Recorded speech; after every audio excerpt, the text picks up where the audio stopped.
Today is Saturday, February 11th, 2017. And today I'm going to talk about the so-called increased scrutiny that's been placed on illegal immigrants from ICE. Now, if you don't know what ICE is, that's the Immigration and Customs Enforcement. Basically, what their job is to make sure that people are here legally, to make sure there's no illegals running around. A lot of times they perform raids on places where they know that illegals are at, and they focus on people that are high risk, child sex offenders, drug traffickers, and the like. And if anybody just happens to be illegal, if they go to a house and there's a bunch of illegals in there, they may do a raid and deport some people.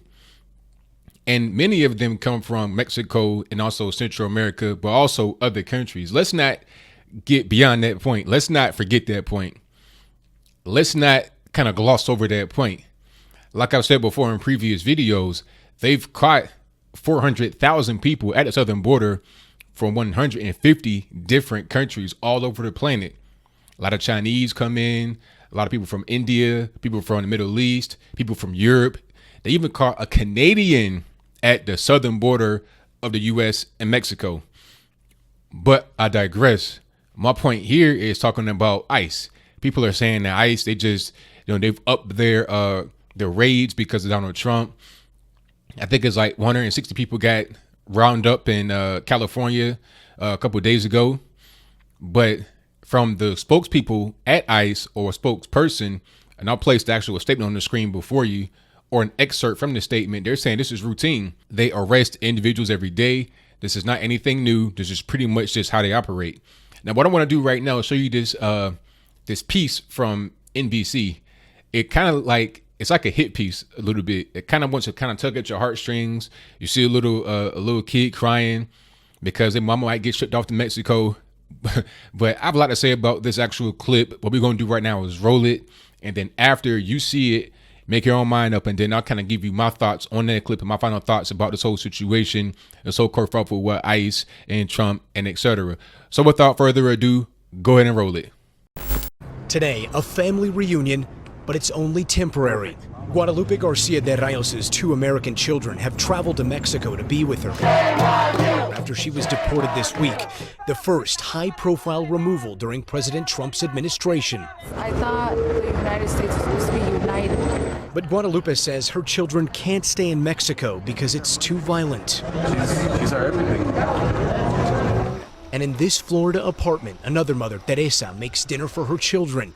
4 were born in the U.S., 1 was born in Mexico. And recently, 8-year-old Kelly heard a knock on the door. It was immigration officials with questions for Kelly's mother, who is undocumented. Kelly, so traumatized, she had a panic attack and was hospitalized. Her father has been detained. She is now terrified of losing her mother as well. The fears of separation are traumatizing for children, warns the American Academy of Pediatrics. You're really threatening the health of children by placing them in situations where they're chronically worried about the fear of being separated from their parents. While every day on the southern border, families emerge from the brush. She's saying that she has to escape the violence in El Salvador because once kids become 6, 7, 8 years old, they're brought into the violence, they're brought into the gangs, and they'll be killed. Mothers trying to shield their children, who may later find more trauma in the fear of family separation. All right, so you see what's going on there. You saw that piece. Now, the first thing is the whole tone of it. You kind of want to say certain little keywords, little buzzwords that are very politically charged and motivated, like undocumented. I mean, why can't you just say what it is? Illegal. That's just that simple. You're here illegally. If you want to become a United States citizen, if you want to be here legally, get you a visa, become a citizen, do something. You can't just be here with no papers, no nothing, just like it's nothing. Walk across the border and just be here and act like it's okay. And one thing they didn't say about the person who was deported already, the father, that picture, either it was old, it was kind of an old picture, maybe a low quality picture, or it was a jail picture. You see, if you got a criminal here that's here illegally, then why are they here?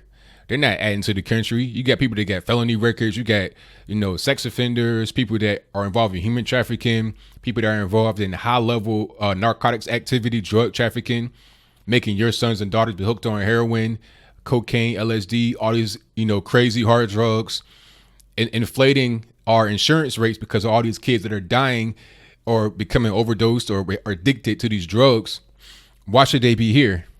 And they want to have the crying kid in your face, make you feel bad for the kids. But hey, it's not my fault that their parents were here illegally. If you want to be upset at somebody, don't be upset at people that are enforcing the laws, which is ICE. Because again, ICE has been around for 15 years and they've been doing the same exact thing, going on raids, rounding up people. There's always been somebody's kid crying because mama get deported or the daddy get deported. It's the same thing when somebody's dad go to jail for committing a crime. If somebody's dad that got like 20 kids or whatever, if they go to jail because they robbed 100 banks, who are you going to be mad at? Are you going to be mad at the people that arrested them for robbing the banks? Or are you going to be mad at the person that actually robbed the banks? If you're here illegally, you putting yourself and your children in harm's way. You know that one day you can get deported. There's like the woman that got deported after being here for like 20 years, who was a felon, by the way. She stole somebody's social security number to go work at a job. I've seen certain stories that said that she used a fake number, but I've also heard that she stole somebody's social security number. And the crime she got arrested for was identity theft, if I'm not mistaken. If I'm wrong about that, let me know in the comments below. But using a fake number is a far cry from using somebody else's number. You see, when you're involved in identity fraud, you're over here legally. Why should you stay? And the reality is, in that situation, a judge had ordered her to be deported in 2013. So it's not even Trump or anybody else that had just said, okay, deport her now. It was already an order 4 years ago to deport her. But Obama's administration, they were focused on more high level people. So now ICE is just enforcing their laws on the books. You got a criminal, illegal alien, you got to go. And it is what it is. If there's any kind of uptick, it's just because they're just enforcing the laws that are on the books. Even though the person that's with ICE said that there is no actual renewed enforcement, it's just the same thing they've been doing. It's kind of routine. It's a routine activity. It's nothing beyond the pale. It's nothing beyond the scope of what they already do. It's just kind of normal. And anybody talking about if you're a child, I had a man on my I had an individual. Now I'm not sure if they're a male or female. I would not assume their gender, but I digress. An individual on one of my videos asked me in the comment section, it's like, hey, I came here when I was 5 years old with my parents. They brought me here. It wasn't my choice to come here, and I've been here illegally. I'm like in my early 20s or whatever. Should I be deported? And the answer is yes. It's not your fault necessarily because it wasn't your choice to come here. But just because your parents did something wrong and it was not your choice doesn't mean that they shouldn't be held accountable, or you. Because at that point, if you're going to say that's the case, then where do we draw the line? And what's the age cutoff limit? He was here. He was brought here when he was 5 years old. But what about somebody that's 15 and they got brought here by their parents? Realistically, you got people that come over the border that are that age by themselves. So should they not get deported back because they're young? Or at that point, are you going to have an onslaught of people that come unaccompanied, which would just increase the human trafficking, sexual trafficking, all that kind of stuff, especially like these young girls coming by themselves. If you got a 12-year-old girl coming by herself, she's going to get snatched up immediately and put into somebody's massage parlor or something else in Mexico or some other country. She might get shipped off in a container overseas.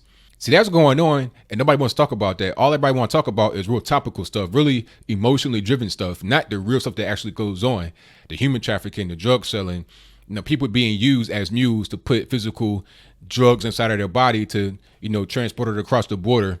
On top of La Bestia, that big train that goes from the southern border of Mexico at the border of Guatemala on up into, Texas, California, New Mexico, etc. So nobody wants to talk about that. Nobody's talking about the real things that happen, the real consequences of policy that just allows open border, allow people to stay, and there's no real definition. It's like, okay, you feel bad about the kids, you feel bad about the parents. Okay, so at a certain point, a lot of these people have kids, and a lot of people that come over the border are kids. So if they have kids, they're exempt, and if they are kids, they're exempt, then who's not exempt? It's really kind of crazy. You just got to enforce the laws. And I think that these raids being highly publicized, because like I said, it's not anything new, but the raids being more highly publicized in the media, people in Mexico, Central America, and other countries in the world, China, India, Middle East, Africa, Canada, for that one guy that came to the southern border of Mexico. These people watch TV. You know, it's not like some kind of desolate place all the time where it's just no access to any kind of media or anything like that. They watch the TV and they see these reports. They see these reports and they understand what's going on. They talk on the phone to the people in California, Texas, and all throughout the United States that are there illegally, their cousins, they are there illegally or whatever. And they're saying, hey, don't come. You know, ICE is out here. They're rounding us up. Don't come.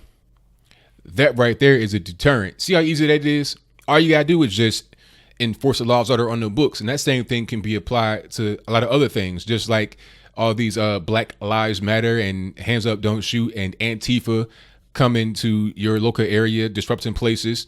There are laws on the books that are against what they're doing. But unfortunately, in a lot of these situations, the laws are not enforced.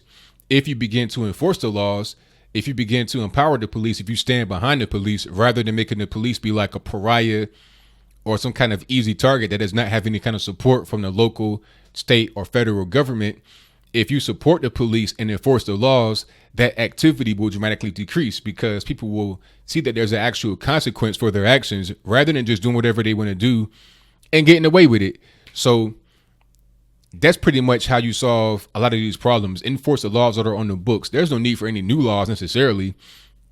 Enforce what's there. The laws are there for a reason. We are a nation of laws, just like Bill Clinton said, and these laws must be respected. If you're here illegally, that's not my fault or anybody else's that you get deported. That's the laws on the books. If you want to come to a place, you got to adhere to their laws, their rules, their regulations, and their customs.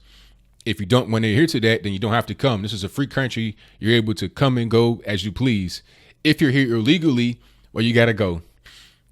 That's pretty much all I got to say. My final thoughts on it are that, you know, if you want to come to this country, come legally. I'm not against immigration, not at all. But just do it the right way. Don't come over here illegally and then commit crime and act like, you know, it's somebody else's fault when you get deported. You know, I mean, if I commit a crime, if I do something wrong, I get punished. If I go over a toll road without my Easy Pass, they send me a bill in the mail and I got to pay it. Or they try to like block me from being able to get my tags and everything else. I got to follow the laws. You know, I have to follow the laws to the T or else I'm out back, which means I'm out of luck, essentially. If I must follow the law, if other Americans must follow the law, people that are here legally, then so shall you if you want to come here illegally. But what do you think? Do you think my assertion about what's going on here is correct? Do you think that people that are here illegally, especially if they commit crime, should be deported as our laws dictate? Or do you think they should not be deported? Now, if they shouldn't be deported, then what should the law be? Have open borders? And my final question about that to you, if you think we should have open borders, if that's the case, then what happens to the United States? If you just allow the border to be open, you have every person from the whole world essentially descend upon the United States. At that point, what does it become? It becomes like Mexico. It becomes like Nigeria. It becomes like some other place that you don't want to go. You know, I love to go to Nigeria to visit and Mexico to visit, but I love my country for what it is. We're a special country and we got to keep our country special. And if you want to be here, you need to be able to adhere to a certain set of principles that allow you to become an American, that allow you to become assimilated. It's not about color. Don't get it twisted. It's not about being a white place, all that kind of stuff. I'm not a white nationalist or even a black nationalist. I'm an American. And if you want to come to America, make sure that you want to be an American and do it the right way. So that's pretty much all I got. Whatever your comments are, let me know in the comments below. That's all I got to say for this video. If you like what you heard, please comment, rate, share, and subscribe. Peace.